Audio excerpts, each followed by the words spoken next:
कल की कक्षा में आप लोगों को माहेश्वर सूत्र पढ़ाया गया था ना। आज आइए माहेश्वर सूत्र के आधार पर हम लोग वर्ण प्रत्याहार बनाने का प्रयास करते हैं। देखिए लिखा है प्रत्याहार बनाना, ये हमारा आज का प्रकरण है। प्रत्याहार बनाना, प्रत्याहार कैसे बनाए जाते हैं ध्यान से समझिएगा, ठीक है।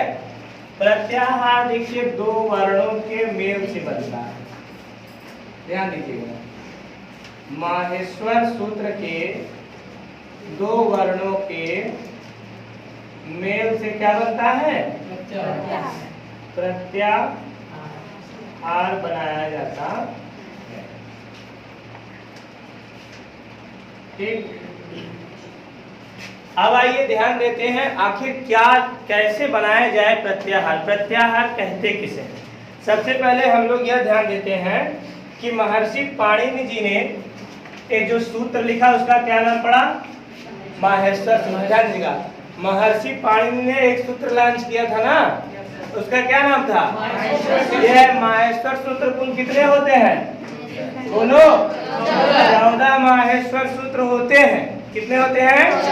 14 माहेश्वर सूत्र होते हैं। अब ध्यान दीजिएगा, यह माहेश्वर सूत्र महर्षि पाणिनि ने शंकर जी के, ध्यान दीजिएगा, शंकर जी द्वारा वर रूप में प्राप्त किए थे। कौन? महर्षि पाणिनि जी ने ना। अब ध्यान दीजिएगा, अब हम इसी माहेश्वर सूत्र के आधार पर प्रत्याहार बनाने का प्रयास करेंगे। ध्यान से समझिएगा, बहुत ही सरल है प्रत्याहार। जब भी और एक बात और समझ लीजिए प्रत्याहार बनाने के पहले, जैसे देखिए ये पहले माहेश्वर सूत्र के पहले सूत्र का ये जो अंतिम वर्ण है इसे क्या कहा जाता है? इसको इत संज्ञक वर्ण कहते हैं, ठीक है। और दूसरा देखिए ये है, माने हर एक सूत्र का अंतिम अक्षर क्या कहलाता है? इति संज्ञक वर्ण। क्या कहलाता है? इत संज्ञक वर्ण। ये देखिए लिखा है ना सब। तो कुल इत संज्ञक वर्णों की संख्या कितनी हुई? 14। बोलिए। हाँ, यहाँ आप लिखे रहिए इत संज्ञक वर्ण कितने हैं? 14। जब 14 सूत्र पढ़े तो कितने पढ़े? 14 सूत्रों के आधार पर कुल 14 इत संज्ञक वर्ण भी पढ़े। क्लियर हुआ? अब जब हम प्रत्याहार बनाते हैं, ध्यान दीजिएगा, तो हमने यहाँ पर ये देखिए कहीं लिखा नहीं है, ये परिभाषा नहीं है प्रत्याहार की कि दो वर्णों के मेल से प्रत्याहार बनाया जाता है माहेश्वर सूत्र के अकॉर्डिंग। ये सब बातें नहीं है, ध्यान दीजिएगा।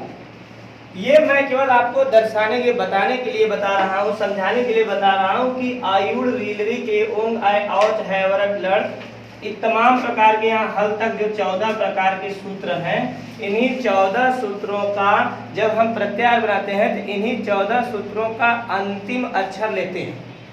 कैसे?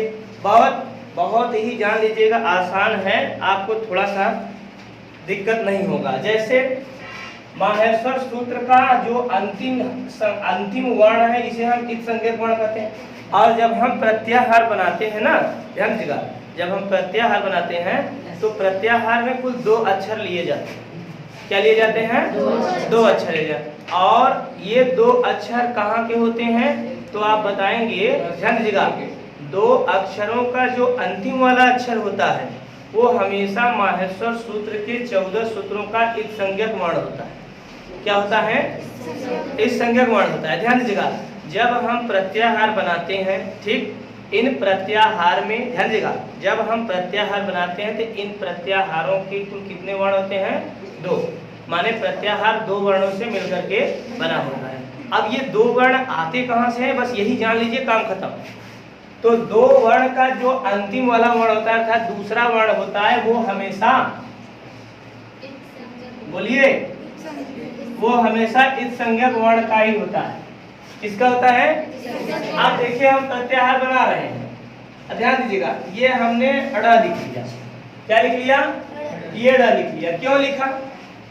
क्योंकि आपको पता है ना, जब प्रत्याहार बनाते हैं तो पहला वर्ण चाहे जहां लेकिन दूसरा वर्ण हमेशा कहाँ का होता है? इस संज्ञक वर्ण, कोई भी इस संज्ञक वर्ण हो। तो हमने देखिए वादे के मुताबिक क्या रखा? पहला लिख दिया। अब इसके पहले एक अक्षर और जहां बनाए, एक अक्षर जहां लिखे तहां क्या बन जाएगा? प्रत्याहार बन जाएगा। तो जैसे देखिए ये अड़ा था, अब यहाँ पे अ लिख दिए। अब ये दोनों मिलकर के क्या बन गए? बोलिए, प्रत्याहार। क्या बन गए? प्रत्याहार। तो आपको यह जानकारी हुई कि प्रत्याहार दो वर्णों के मेल से बनता है, और ये दो वर्ण कहाँ से आते हैं? माहेश्वर सूत्र से लिए जाते हैं। क्लियर? अब देखिए, अब पूछता है कि अड़ प्रत्याहार के अंतर्गत कुल कितने अक्षर आते हैं? ठीक है, तो ये देखिए अ है, ई है, उ है और अड़ है। लिख लेते हैं अलग अलग करके, अ, ई, उ और अड़। ठीक, लेकिन पाणिनि जी कहते हैं, ध्यान दें, पाणिनि कौन है? बोलो, पाणिनि कौन है? हाँ, माहेश्वर सूत्र के लेखक। माहेश्वर सूत्र को लिखने वाले यही है ना, पाणिनि। जहां माहेश्वर सूत्र लिखा भाई, वहीं लिख दिया कहा? पाणिनि। ध्यान रख जाए, ठीक है, जानकारी रह जाए। अब देखिए प्रत्याहार कैसे बनता है? दो वर्ण जैसे है, और दोनों वर्ण कहाँ से आते हैं? माहेश्वर सूत्र से आते हैं। और प्रत्याहार बनाते समय जो दो वर्ण रखे जाते हैं, वर्ण माने अक्षर, जो दो अक्षर रखे जाते हैं, उन प्रत्याहारों के जो दूसरा अक्षर होता है वो हमेशा कहाँ से होता है? माहेश्वर सूत्र के अंतिम से रहता है। ठीक, लेकिन जो पहला अक्षर होता है वो दूसरे अक्षर के पहले का चाहे जहां से हो, दूसरे अक्षर के पहले का चाहे जहां से हो। जैसे देखिए ये ड़ था, ये ड़ है। अब जैसे मान लीजिए आपको कह दिया गया कि माहेश्वर सूत्र के किसी भी इत्संज्ञक वर्ण को दूसरे नंबर पे हम रख लेंगे, और किसी भी वर्ण को जो है पहले नंबर पे रख लेंगे। ऐसे नहीं होता है। हाँ, ये जरूरी है कि माहेश्वर सूत्र का जो अंतिम अक्षर होता है वो हमेशा प्रत्याहार बनाते समय अंतिम वाला अक्षर रख सकते हैं, लेकिन अगर उसके पहले वाला कोई अक्षर रखना है, जो इत्संज्ञक वर्ण रखे हैं उसी के पहले कोई भी आए वही रखना है। जैसे हमने ये देखिए ड़ लिखा था ना, तो आप सोचते हैं कि ये ड़ लिख दिए हैं, तो अब हम चाहे जहां का अक्षर रख दें इत्संज्ञक वर्ण छोड़ करके, तो ये स और ड़ प्रत्याहार नहीं बनेगा। ये कहता है ये ड़ लिखे हैं, इस ड़ के पहले ही कोई अक्षर आप रख सकते हैं, इसके बाद का कोई अक्षर नहीं रख सकते हैं। तो ये देखिए अड़ बन गया। अड़ प्रत्याहार के अंतर्गत आने वाले कौन कौन से अक्षर हुए, इसी को हमने अलग अलग करके लिख दिया। और लिखना कहाँ तक था हमें? अड़ तक था। कहाँ तक था? अड़ तक था। तो ये देखिए अ, ई, उ और ड़ लिखिए। अब यहाँ पर पाणिनि महोदय एक ध्यान दीजिएगा, नियम बनाए हैं कि जब भी हम प्रत्याहारों का वर्ण लिखते हैं अलग अलग करके, तो जो इत्संज्ञक वर्ण बीच बीच में पड़ेंगे उनको हम नहीं लिखेंगे। तो ये देखिए, इसको हम क्या कर दिए? मिटा दिए। अब अगर आपसे कोई पूछेगा कि अड़ प्रत्याहार के अंतर्गत आने वाले वर्ण कौन से हैं, तो आप क्या बताएंगे? अ, ई, उ और अड़ नहीं है। समझ आए नहीं? अब जैसे इसी के आधार पर देखिए दूसरा मैं आपको बता दे रहा हूँ। अगर कह दिया गया अक, अक के आधार पर कितने वर्ण आते हैं, तो हमारा कहाँ तक हम जाएंगे? समझ में आ रहा है? कहाँ से लिखेंगे हम? आ से लिखेंगे। तो ये लिख दिए देखिए अ, फिर उसके बाद क तक जाना है। ये देखिए जहां से लिखना है वहां, और जहां तक जाए देखिए यहाँ तक। तो अ लिखे, फिर बोलो ये देखिए ई लिखे, फिर उसके बाद ये देखिए उ लिखे ना।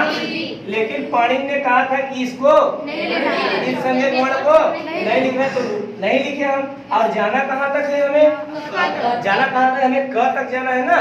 तो अब हम आगे क्या लिखे? ऋषि वाला री, और उसके बाद री। लेकिन फिर पाणिनि का आदेश चला कि भैया तुम्हें क नहीं। अब अगर आपसे पूछा जाए अक प्रत्याहार के अंतर्गत कौन कौन से वर्ण आते हैं, तो आप क्या बताएंगे? अ, ई, उ, री और री। अब तीसरा देखिए, तीसरा देखिए थोड़ा इंपॉर्टेंट है। जैसे मान लीजिए कह दिया गया क्या? अच। सारे हर स्वर में आगे। हाँ, अब देखिए ये अच, हाँ ये देखिए ये अक जो है, बहुत सही सनी ने बताया, ये जो अक है, अक के अंतर्गत देखिए कुल क्या है, पांचों ह्रस्व स्वरों की संख्या देखिए अक प्रत्याहार में आ गई। बहुत गजब प्रश्न बनेगा, कभी कभी आ सकता है, या हम ही आपसे परीक्षा में प्रश्न कर सकते हैं कि ऐसा कौन सा प्रत्याहार है जिसमें ह्रस्व स्वरों की संख्याएं आ जाती हैं। तो आप कौन सा प्रत्याहार टिक लगाएंगे, अक प्रत्याहार पे देखिए लिखा है ना, बहुत बढ़िया प्रश्न बना है। देखिए क्या बना है कि ऐसा कौन, 42 कुल कितने प्रत्याहार होते हैं, ये देखिए कुल 42 प्रत्याहार हैं। महर्षि पाणिनि ने माहेश्वर सूत्र के आधार पर कुल कितने प्रत्याहार बनाए, 42 प्रत्याहार बनाए। अभी इसको बताते हैं, पहले समझ जाइए।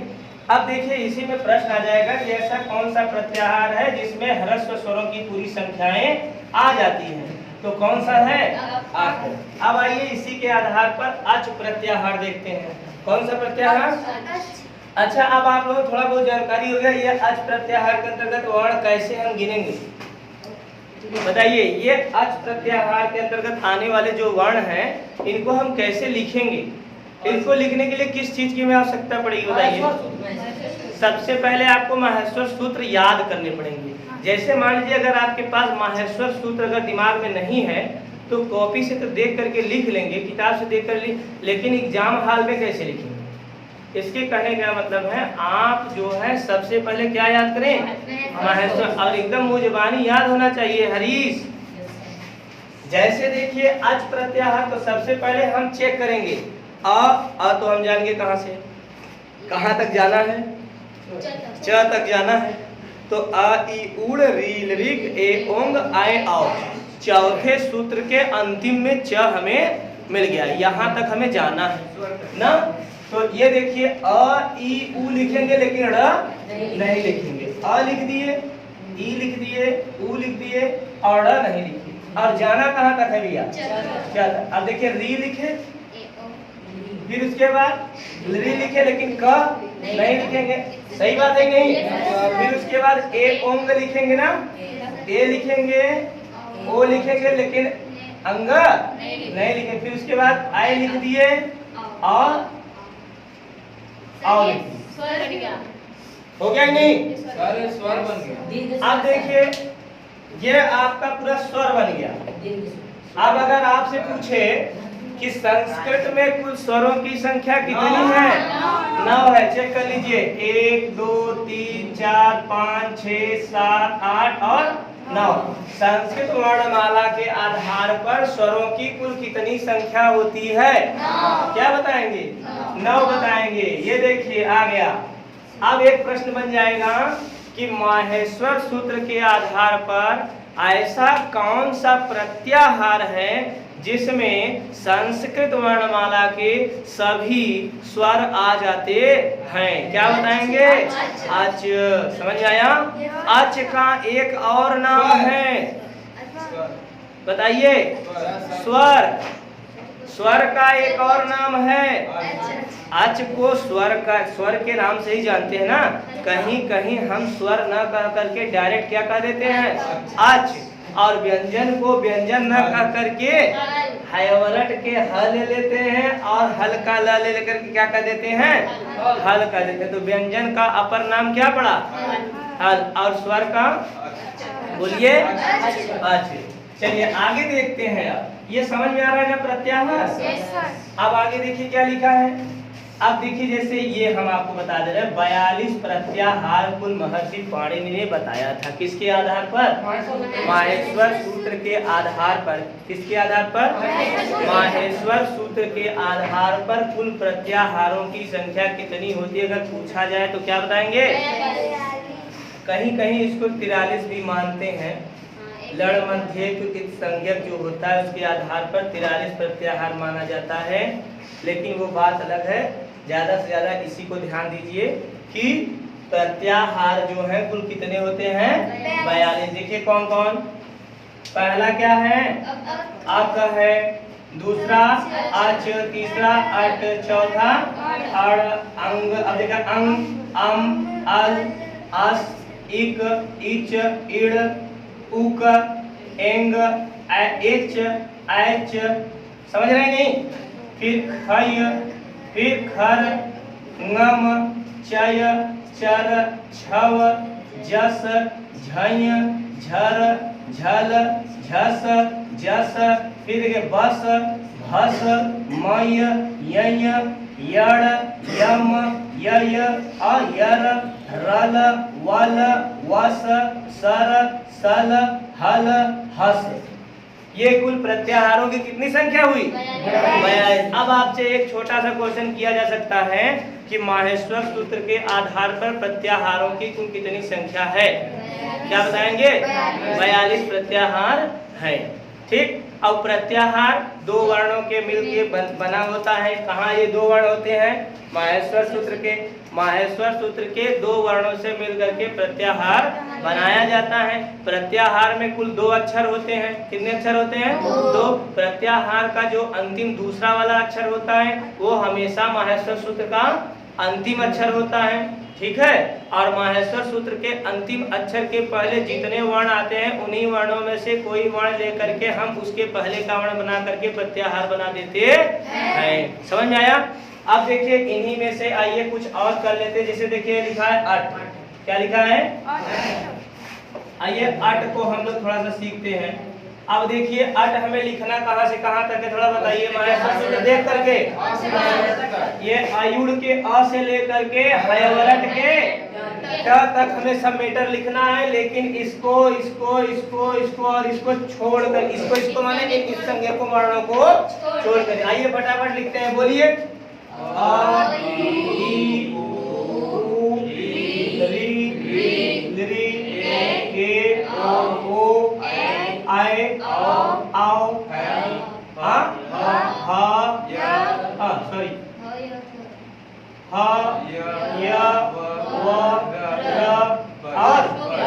हो गया।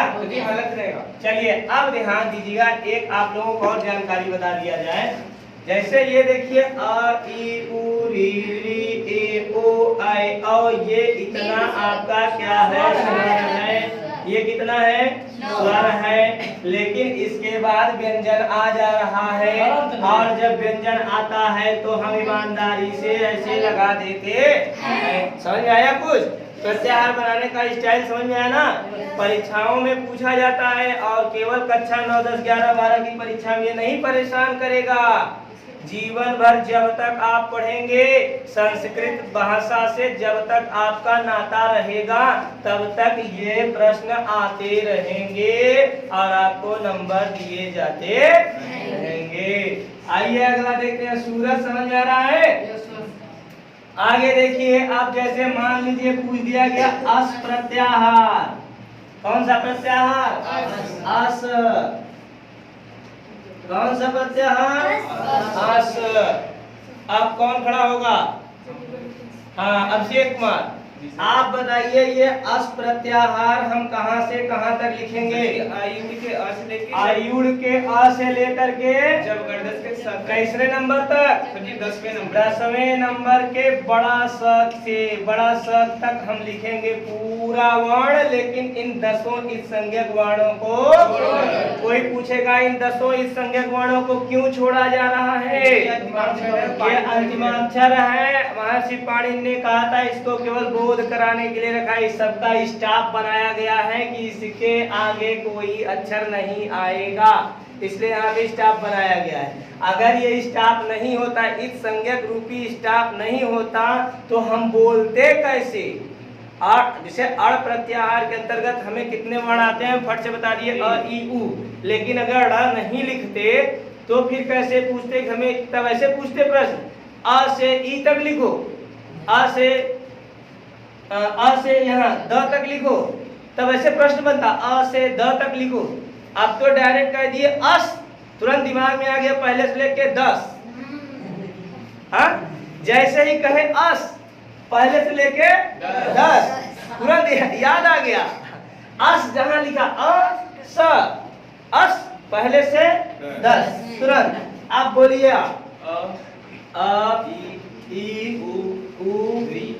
लड़कियों ध्यान दिया, री ए ओ आई आओ ह य व र ल य म अंग ड़ न झ घ घ ध ज ब ग द। शाबाश। ये आपका क्या हुआ? अस प्रत्याहार के अंतर्गत आने वाला वर्ण। लेकिन अभी ये क्लियर नहीं है, अभी एक गलती इसमें है, इसी को दूर कर दिया जाए। अब अच प्रत्याहार के अंतर्गत आने वाले वर्णों के बाद हैवरट के ह से लेकर के बाकी जितने व्यंजन है सब में हम क्या लगा देते हैं? तुरंत लगा दे। शुभ काम में देरी नहीं। क्लियर हुआ? अब देखिए ये आपका बन गया।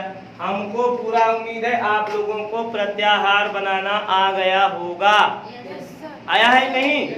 चलिए अब मैं आप लोगों को कुछ दे रहा हूं और उसको लगाइए। ठीक,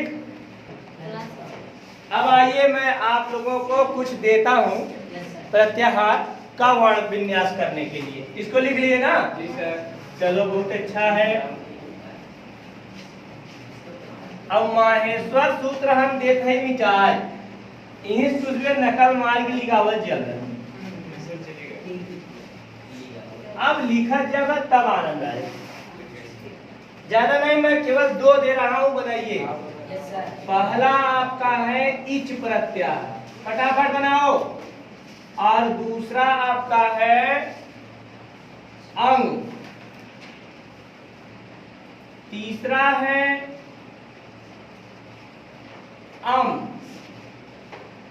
चौथा है यय और पांचवा अंतिम है आपका हस। आपके पास कुल 5 मिनट का समय है, इसे फटाफट आप लोग लगा के दिखाइए। पहला आपका इच है, इच प्रत्याहार, दूसरा अंग प्रत्याहार, तीसरा अम प्रत्याहार, चौथा यय प्रत्याहार और पांचवा हस प्रत्याहार। इसे फटाफट आप लगा के दिखाइए। अब देखिए आप लोग, पहला प्रत्याहार क्या है? इच प्रत्याहार। ठीक, अब हम लोग ध्यान दीजिएगा, ये जो प्रत्याहार 42 प्रत्याहार है महर्षि पाणिनि द्वारा विरचित जो 42 प्रत्याहार है, इन्हीं प्रत्याहारों में देखिए ये 10वें नंबर का क्या है? इच प्रत्याहार है ना?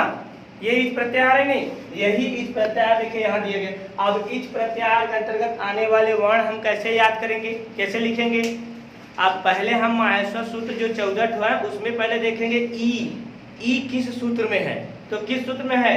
पहले ही सूत्र में देखिए ये ई है, मिला ना? और अब हम आगे कहां तक जाएंगे? च कहां है? चौथे सूत्र के अंतिम वाले अक्षर में देखिए क्या है? च है। अब मतलब हम यहाँ से लिखना प्रारंभ करेंगे यहाँ तक। आपको नियम पता है ना, प्रत्याहार का जब वर्ण विन्यास करते हैं तो जहाँ से पूछता है वहीं से लिखते हैं और जहाँ तक पूछता है वहां तक लिखते हैं, केवल इस संज्ञक वर्णों को छोड़। ऐसे याद करना है, जहां से पूछता है वहां से लिखेंगे, जहां तक पूछता है वहां तक लिखेंगे, लेकिन उसके बीच में आने वाले जो इस संज्ञक वर्ण होंगे अंतिम वाले अक्षर उनको छोड़ देंगे। तो देखिए क्या क्या है? ई है, ऊ है, ये देखिए ई ऊ। और ये तो नहीं लिखेंगे, ये अ नहीं लिखेंगे। क्यों नहीं लिखेंगे अ? क्योंकि अ तो पूछा ही नहीं, जहां से पूछा है वहीं लिखेंगे। तो ई लिखे, ऊ लिखे। अब जाना कहां तक है? च तक। तो लिखते चले, बोलो री, लेकिन क नहीं लिखेंगे।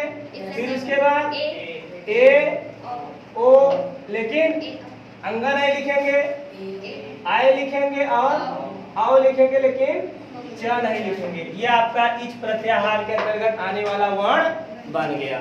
समझ में आया कुछ की नहीं? सरल है ना? बोलो। अब आगे देखिए, ये अंग प्रत्याहार, ये देखिए अंग 5वें नंबर का प्रत्याहारों की लिस्ट में है।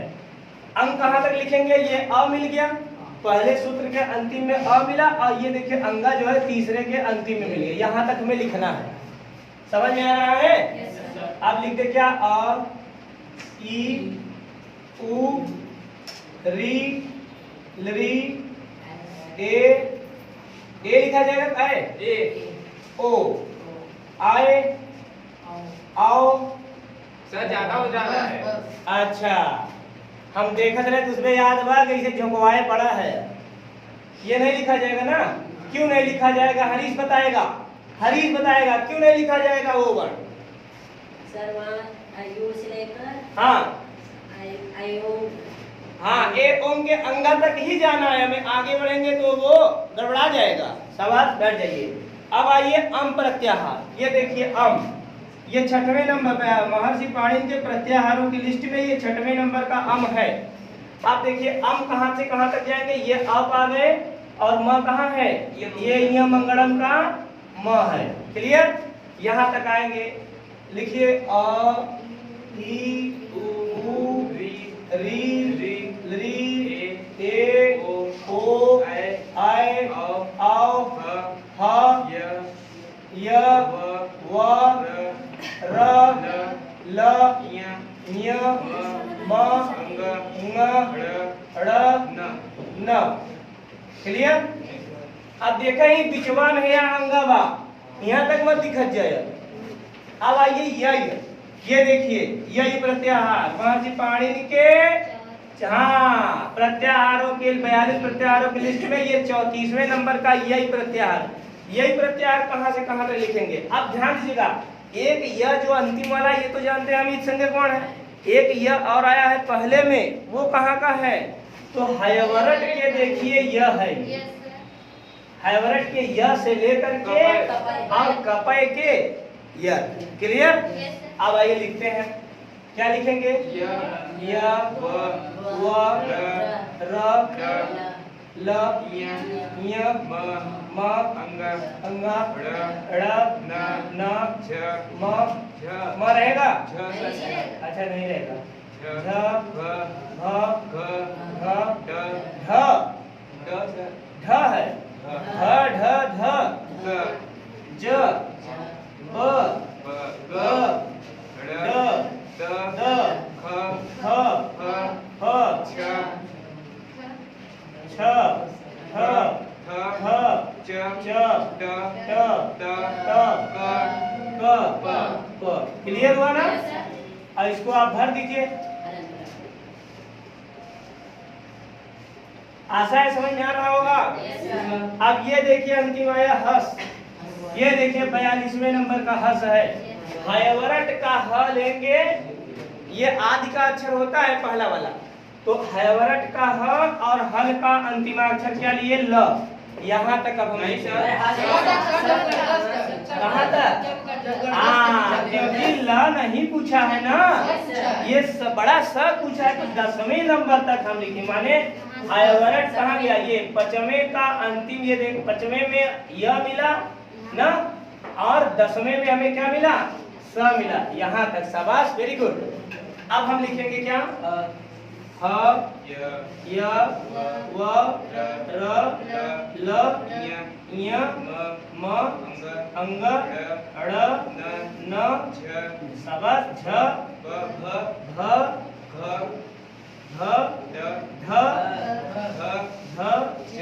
ज ब ग ड। क्लियर? पूरा यकीन है आप लोगों को प्रत्याहार बनाना आ गया होगा? बोलो।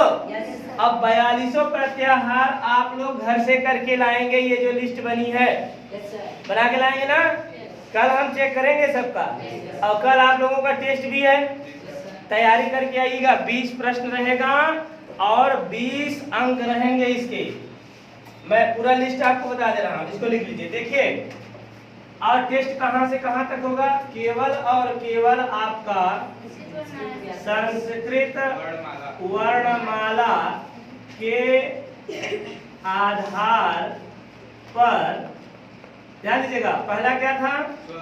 स्वर, दूसरा व्यंजन, तीसरा अनुस्वार और चौथा विसर्ग। ठीक? अब ये देखिए, स्वर में कुल कितने हुए? 1 2 3 ह्रस्व दीर्घ प्लुत, और व्यंजन में कुल कितने हुए? 4 1 2 3 4। कौन कौन? स्पर्श, अंतस्थ, ऊष्म और संयुक्त और अनुस्वार तथा विसर्ग। इसी को ध्यान में रख करके कल आपके 20 प्रश्न बनेंगे, 20 अंक मिलेगा और जो प्रथम अंक लाएगा परीक्षा में कल उसे एक खूब अच्छी फेयर वाली कॉपी मिलेगी। ठीक है, बढ़िया तैयारी आप करके आएंगे। ठीक, कल आपका जो है टेस्ट होगा, समझ में आया। और ये होमवर्क आप लोग गृह कार्य जो मिला है आपको 4200 प्रत्याहारों का वर्ण जो है अच्छे से आप डिफाइन करके लाएंगे। कल की कक्षा में आप लोगों को क्या पढ़ाया जाएगा? वर्ण, उच्चारण, स्थान, यह भी पढ़ाया जाएगा। ठीक।